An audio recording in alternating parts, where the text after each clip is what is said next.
Welcome back to the Aztec Campaign series and to mission 5 out of 6. We're slowly approaching the final, and I have to admit I was really looking forward to continuing this campaign, since I roughly remembered what was coming from way back, and let's just say my memory didn't deceive me.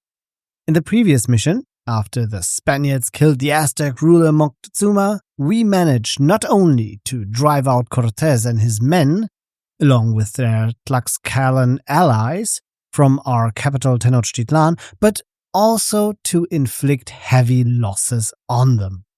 While the Aztec warriors were pursuing Cortés, a successor to Moctezuma was being sought, and we know him all too well.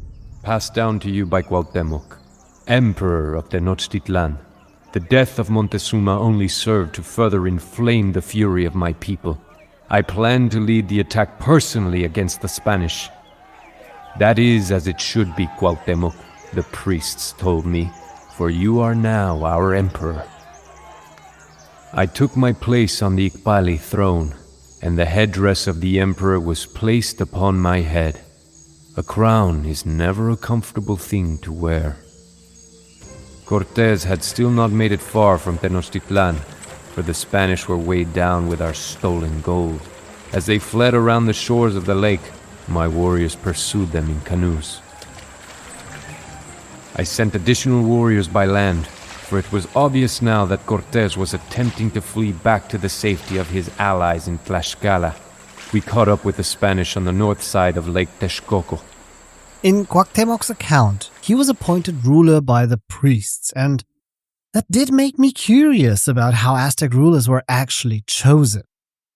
From European medieval history, for example, we know hereditary succession, where the eldest son of a monarch automatically becomes his successor by birthright, no matter how old he is. For example, Henry IV was made co-ruler at the young age of 3, and sole ruler of the Holy Roman Empire at age 6 in the mid-11th century.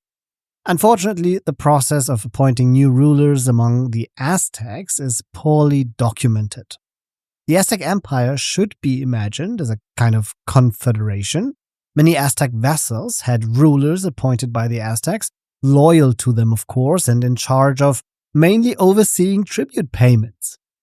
The succession in those vassal states varied. Sometimes it was the sons of the monarchs, sometimes the brothers of the deceased, and according to the Encyclopaedia Britannica, in rare cases a council selected the most capable candidate from the king's relatives.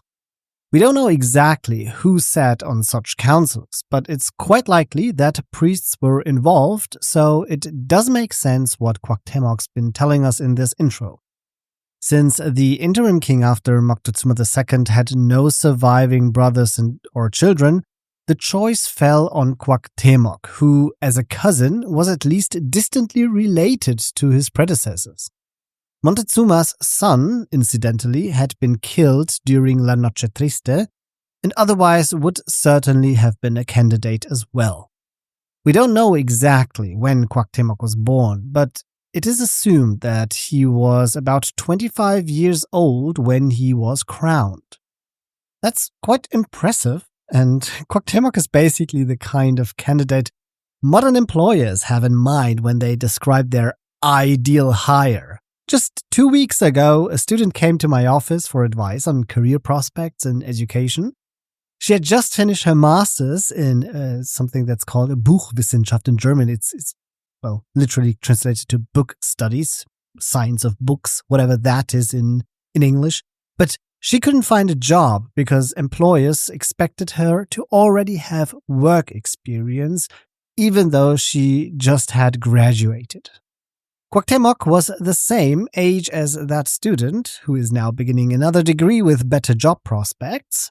But one must remember that Cuauhtémoc's life expectancy back then was only about half of ours. Harsh times back then, but Cuauhtémoc came from a very good house. He was the son of the 8th Aztec ruler. Oh god, I forgot to look up the name. I think he's pronounced Ahuizotl. Probably butchered that one. Anyway, this monarch, he reigned from 1486 to 1502, which again shows that succession did not automatically pass to the king's son. Unlike the student from my consultation, however, Cuauhtémoc already had professional experience as a ruler. In the year 1515, he became the ruler of Tlatelolco, a city directly adjacent to Tenochtitlan, basically the perfect training ground for a young leader. He was only a bit over 20 years old at the time, but had already distinguished himself as a capable warrior, capturing enough prisoners to be elevated to becoming an eagle warrior. And if all that weren't enough, marrying Montezuma II's daughter certainly didn't hurt his chances. So really, the student, in my consultation, shouldn't wonder why she isn't getting hired. I bet job interviews would go very differently if she showed up with, well, 4 human sacrifices for starters. Anyway, I digress. My point was that the exact circumstances of Cuauhtémoc's appointment as a ruler remain unclear, but the game's narrative is at least plausible. What is certain, however, is that it wasn't Cuauhtémoc who drove the Spaniards out of Tenochtitlan or pursued them.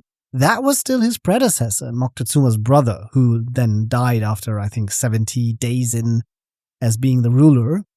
So as much as I like Cuauhtémoc, we have to state that he's basically priding himself in this campaign with doing something that he actually didn't do. He's taking the credit for driving out Cortés out of Tenochtitlan when in reality it wasn't him. But for the sake of this mission, we'll just assume it was Cuauhtémoc. He probably was part of the defense of Tenochtitlan, maybe, I don't know. I haven't found any sources that directly link Cuauhtémoc to be one of the soldiers that drove out Cortés out of Tenochtitlan, or whether he was someone who was pursuing Cortés, but he was a fearless warrior, that we know. Even after becoming the ruler of the Aztec Empire, he offered relentless resistance against the Spanish and is therefore regarded as a national hero in Mexico even 500 years later today. In this campaign, we managed to hold off the Spanish north of Lake Texcoco.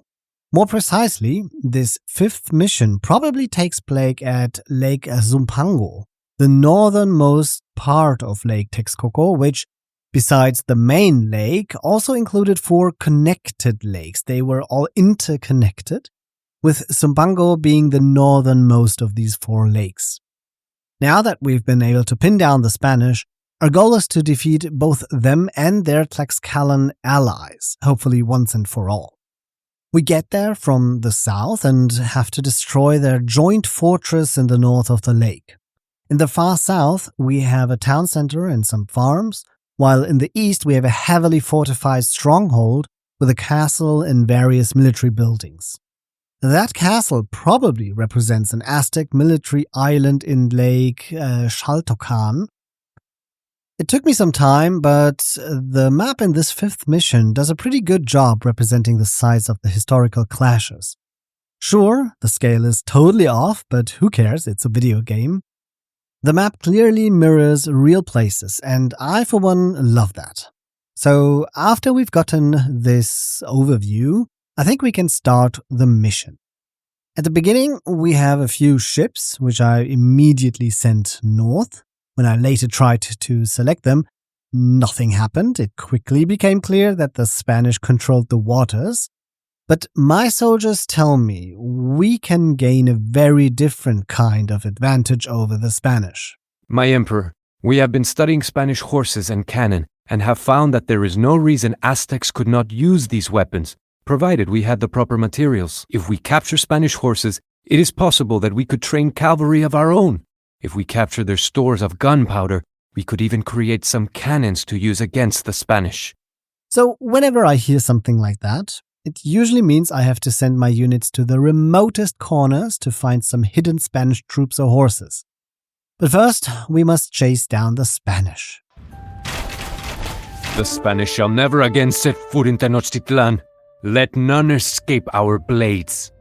In the east, in front of our fortress, we repel the Spanish with a group of eagle warriors, jaguar warriors, and arbalesters, while the Spanish flee north towards the Tlaxcalan allies. It doesn't help them, though. With my arbs, I focus on the conquistadors and the Tlaxcalan jaguar warriors, and the rest is up to my melee units. After defeating them, I did actually find some horses hidden by the Spanish. We have captured a Spanish horse. If we return it to our citadel, perhaps we can learn to ride it into battle. Aha, so the Aztecs can indeed learn to ride.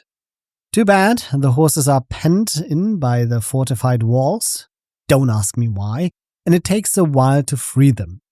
While I'm waiting for my eagle warriors to punch down the fortified walls, I scout the rest of the revealed map. I find in the west there's a line of towers that gives me a view of the jungle and also reveals stone and gold deposits. Seems like a good spot to build up my economy, I think. Since where my town center stands, there's barely enough room for a few farms and a lumber camp, so I will have to expand quite quickly.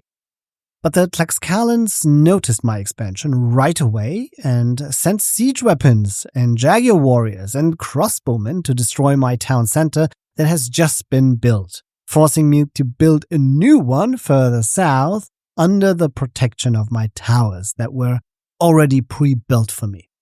I also built a siege workshop to defend myself, which proved very important. I also pulled back some of my troops from the east to defend my new economy in the west, and once I felt secure enough, I built a second town center at the stone deposit, and shortly after that, a castle to avoid being pushed again. Along the way, I discovered more Spanish horses, together with the ones in the east that I finally freed up. I sent them all to my castle to be trained. We have trained a horse rider. You don't know it, but I just did you a huge favor. You only had to hear that little soundbite once, but I had to listen to it about 10 times in a row, since all my horses arrived simultaneously and triggered it each time. This kind of got on my nerves because first I thought my game was broken because it just kept repeating the same sound file. But anyway, it was probably just a bit of annoying scripting. Thankfully, it's worth the wait. The horses turn into Xolotl warriors, the Aztec regional cavalry unit that they share with the Maya and the Inca. But here they have +6 attack and very strong armor, making them much more powerful than usual. I then focused entirely on the west and began building a fleet of fast fire ships, since I found a small island with a large gold deposit in the middle of the Lake Texcoco that I desperately wanted to secure. Unfortunately, there was no room for a castle or town center on that little island, so I had to rely on ships until I had enough stone for towers. Step by step, I gained more control, not only over the waters, but also on both shores, west and east. During the game, I also discovered some Spanish trade cards they had abandoned, some in the far east, apparently forgotten. In their haste to flee, the Spanish abandoned these carts filled with gunpowder. And some in the west by a collapsed building. It is an old Spanish ammunition depot. These wagon loads of gunpowder might be useful.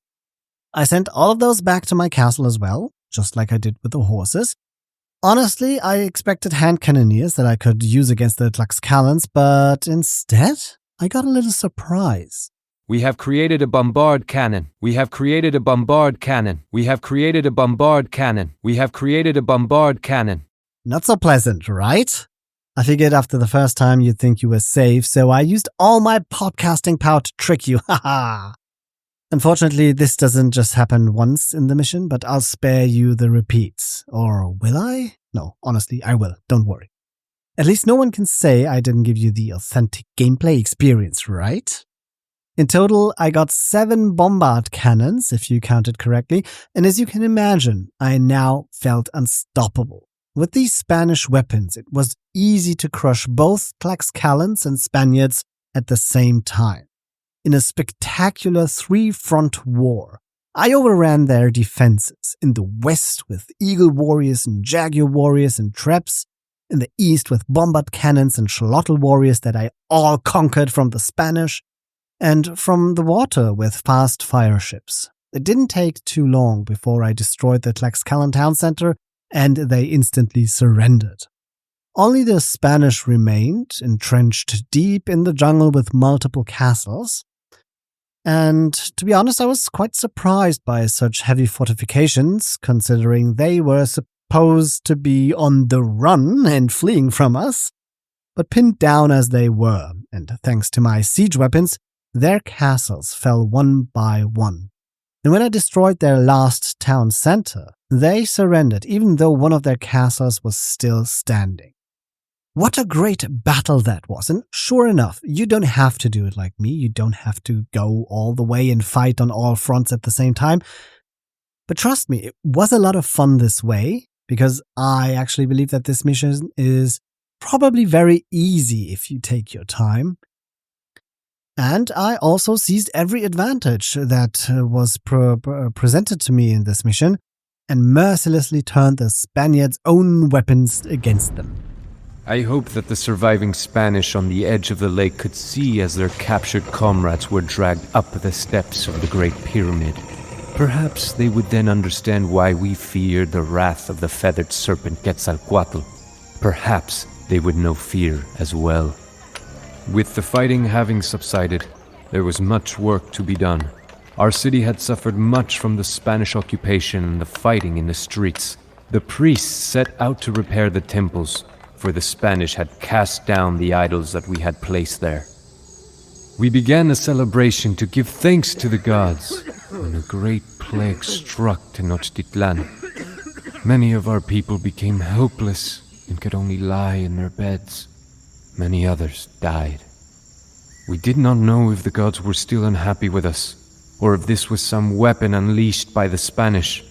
Regardless, if Cortés returned, he would find a much weakened city. I could not let that happen. So says Cuauhtémoc, Emperor of Tenochtitlan. Cortés was incredibly lucky. Whatever he did, somehow he always pulled through, and even when things went terribly wrong, he survived. The disease Cuauhtémoc described here as a new weapon of the Spaniards was smallpox. But don't think Cortés deliberately infected the Aztecs. He didn't even know they had no immunity to smallpox. We can actually trace that it wasn't Cortés or his men who brought smallpox, but rather one of the Spanish conquistadors sent by the Cuban governor to capture Cortés. Just imagine his luck. Not only did he defeat his Spanish pursuers, but one of the survivors happened to be infected with smallpox, and that soldier then rushed back with Cortés to Tenochtitlan, since the rest of the enforcements had been captured and sacrificed. But that's not enough. Somehow that one soldier managed to spread the disease to the population. It is estimated that in the year 1520, Mexico's population was about 22 million. Estimates say that 5 to 8 million died of smallpox because of that one soldier that somehow miraculously survived. But 5 to 8 million out of 22 million, that's 1 in 4 people have died, maybe even 1 in 3 because of smallpox. All because one damned soldier carrying this virus. Among the victims was also the Aztec ruler, by the way, and the successor of Moctezuma II, which finally brought Cuauhtémoc to power. So the campaign and real history of the Aztecs begin to converge again. But why was this virus able to wipe out so much of the Aztec population so quickly? Smallpox was an incredibly deadly and infectious disease caused by the variola virus. It appeared as hundreds or thousands of small blisters all over the body, especially on arms, legs, and the head. In English, they are called smallpox to distinguish them from the great pox, which is syphilis.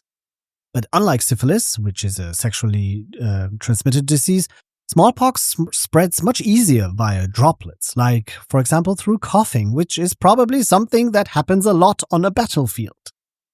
Smallpox didn't take too long to manifest. Within a week, one was contagious. Within 2 weeks, severely ill. Infected people suffered repeated bouts of high fever, chills, severe headaches, back pain, and inflammations of their mucous membranes. I'll spare you the grosser details, but one thing is clear. The Aztecs couldn't fight under these conditions, even if they didn't die from smallpox. And unlike Europeans, the Aztecs had no prior exposure to smallpox and thus no immunity, making them defenseless. The short incubation period, easy transmission, and lack of immune resistance combined into a deadly cocktail, which Cortés and his men interpreted as a divine sign. We're very lucky to live in modern times. Since 1979, smallpox has been declared eradicated after centuries of devastating humanity. Earlier, I hinted that the campaign aligns a bit more with real history at this point, but one key event was left out. In reality, Cortés and his men fled west along Lake Texcoco, then around the north to the east to seek refuge with their Tlaxcalan allies.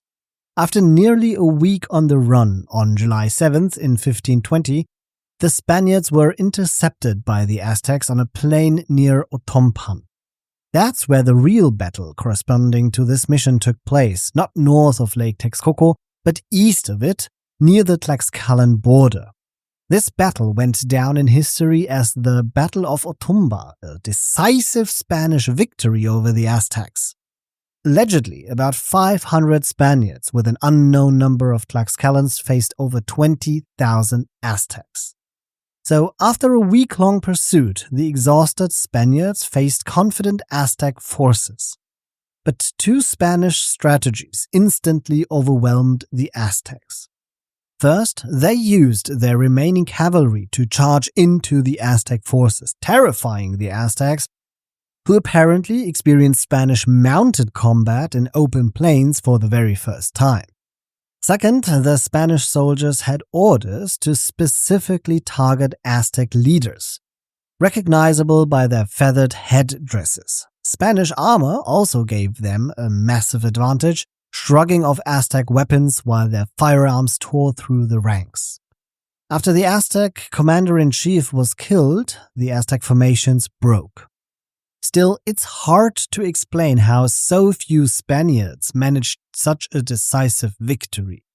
Unfortunately, we again only have Spanish accounts, hardly unbiased of course, but I found a book attempting to fill these gaps, suggesting that after killing the Aztec leaders with risky cavalry maneuvers, and once cavalry was no longer effective, the Spanish fought in square or even arc formations, using natural and artificial defenses to grind down the Aztecs. In other words, the Spaniards were that annoying ranked player who walls in his last villages and conks at the edge of the map and just refuses to resign. And after thousands of Aztecs have died, their army withdrew to Tenochtitlan and Cortés actually found refuge in Tlaxcala to recover.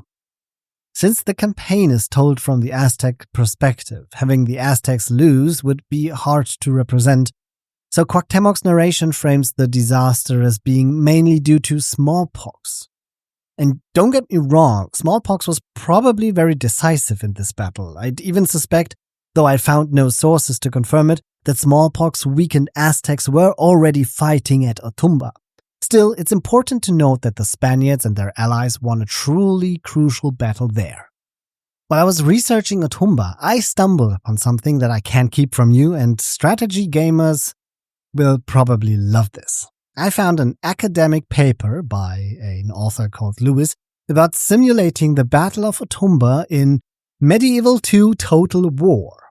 The article itself wasn't relevant for us, so it didn't actually get into this episode, but I checked out how the battle was represented in the game, and while Cortés's army is definitely bigger than it was in reality, it was pretty cool to see the battle recreated in another game. I've included a video link in the episode description if you want to check it out. And to wrap things up, here are a few fun facts about this mission. First, the trade carts that transform into bombard cannons when brought to your castle were pulled by camels after update 56005, since the update introduced regional trade carts and Gaia units used Saracen architecture. But later, because camels had no place in Mesoamerica, later this was patched for this mission. And speaking of mounts, it's a bit odd that in this mission we collect Spanish horses and turn them into Xolotl warriors. If you want to know more about the Xolotl warriors, check out my civilization episode about the Aztecs.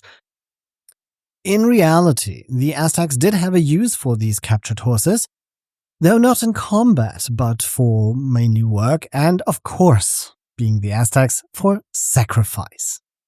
So that's it for this mission, and we're almost done with the campaign. The next one will finish the campaign and seal the fate of the Aztec Empire. I hope you enjoyed this episode, and I'll see you in the next one.